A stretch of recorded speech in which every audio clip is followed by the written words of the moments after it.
So I've been seeing a lot of videos of the Feker 1875 on YouTube for a while, and here I am going to add another video in the fray, my own build I guess, even though it's not really mine. So without further ado,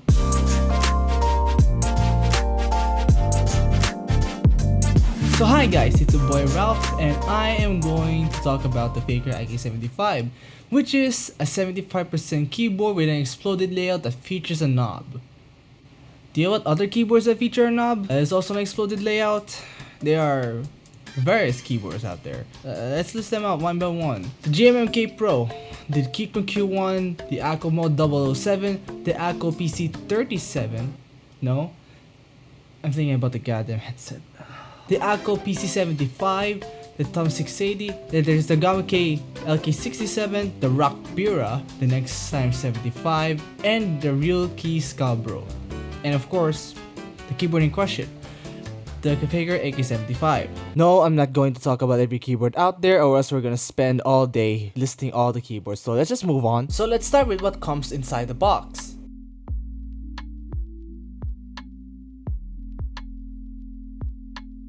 So we got a braided USB-C cable. We have a 2-in-1 keycap puller. Then we got 5 different Feker switches. And lastly, we got a plastic PC or palm plate.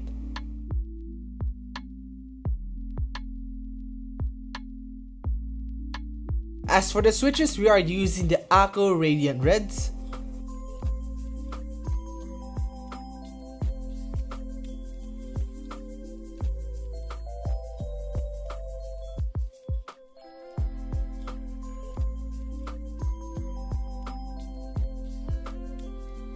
And as for the keycap set, we are using the IK.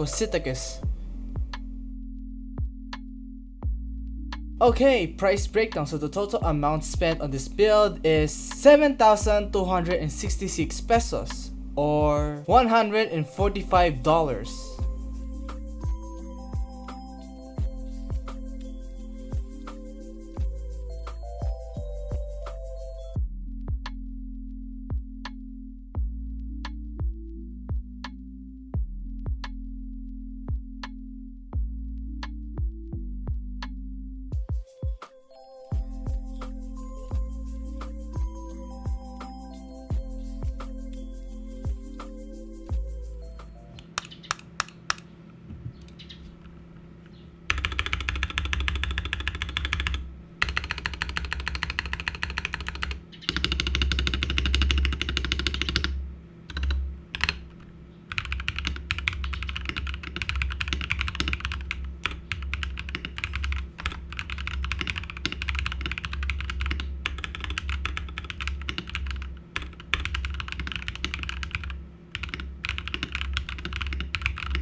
So let's talk about the stock typing experience of the Feker IK75. The stabilizers are actually really good stock. Now of course, there is inconsistencies. I mean, still hear rattle here and there, but the spacebar actually sounds really decent out of the box. Albeit some ticking on the left stabilizer stem, but other than that, the spacebar actually sounds really good. There are 3 ways to connect the keyboard to the computer, which is via wired, Bluetooth, or 2.4.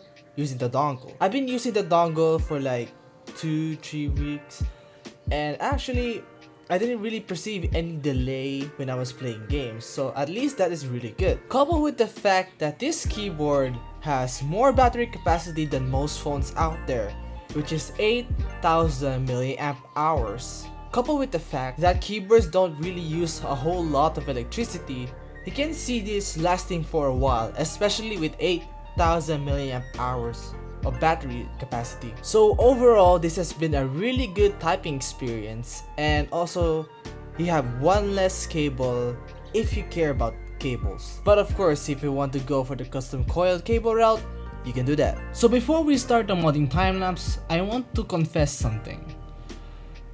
Originally, I was planning to do 2 sound tests, the 2 stock sound tests. There's just one thing that I am not really prepared for. Opening the Feker IK75. Honestly, the first time I'm trying to open it, it's a literal pain in the ass.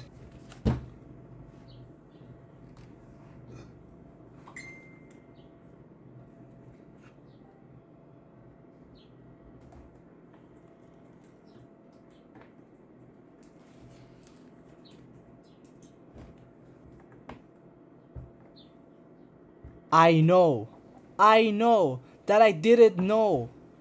I didn't know!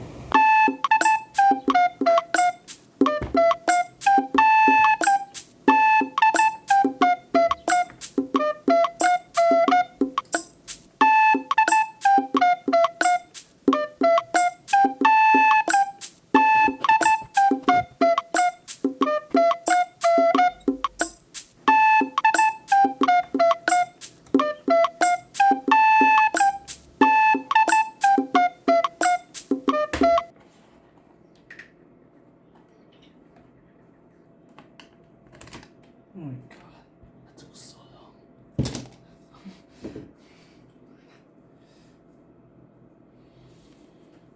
I am not joking when I say this. Opening the Feker IK75 took me almost 16 minutes. Why? I'm a fucking idiot, but also why? Why is it so hard to open it? Oh, God.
So this is the Feker IK75 modded and all that.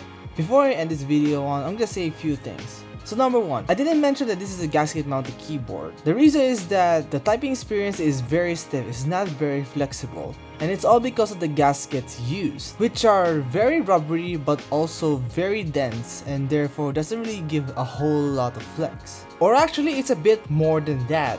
ZXMech has a video of the Feker IK75 and is trying to solve the flex issue of the Feker IK75 by basically any means necessary. So for more information, I'm going to link his video down there in the description so that you can basically follow along if you have your own build and you want to have your Feker IK75 be a bit more flexible than stock. Now let's compare to the GMMK Pro, which is more expensive than the Feker IK75, which costs 8,500 pesos or $170 bare bones. So you still have to buy keycaps and switches on top of the hefty price you're already paying for the GMMK Pro. Undeniably, the build quality is better. It's made out of metal, unlike the Feker IK75, which is made out of plastic. The PCB features south-facing LEDs and PCB-mounted stabilizers, which is something that I want to see in the lower price bracket.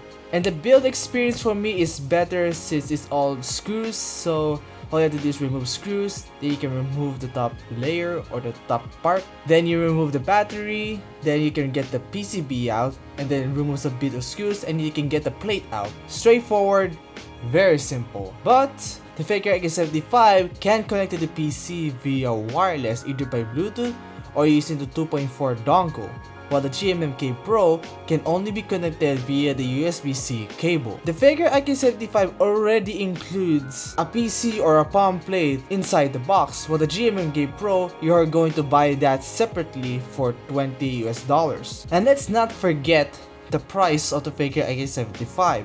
This whole build costs less than the GMMK Pro bare bones. You're not even spending keycaps yet, you're already buying the price of the Feker IK75 with keycaps and switches. Well, your mileage may vary. So what are my overall thoughts? In my opinion, the Feker IK75 is a great option stock. And also if you want to mod it further, you can also do that. Of course, it's not perfect. It's a gasket mount, but it has a stiff typing experience. Stabilizers still need a lot of work, but overall, this is something that I don't really have to complain that much, and you end up with a keyboard that will basically last you for a long time, especially the battery life though. 8,000 milliamps. Wow. And that's the end of the review. Too long didn't watch. It's a great budget keyboard. Buy it. And that's it. Leave a like, comment down below. Let's take a discussion. Maybe subscribe for future updates and stuff. And I'll see you guys in the next video. Peace.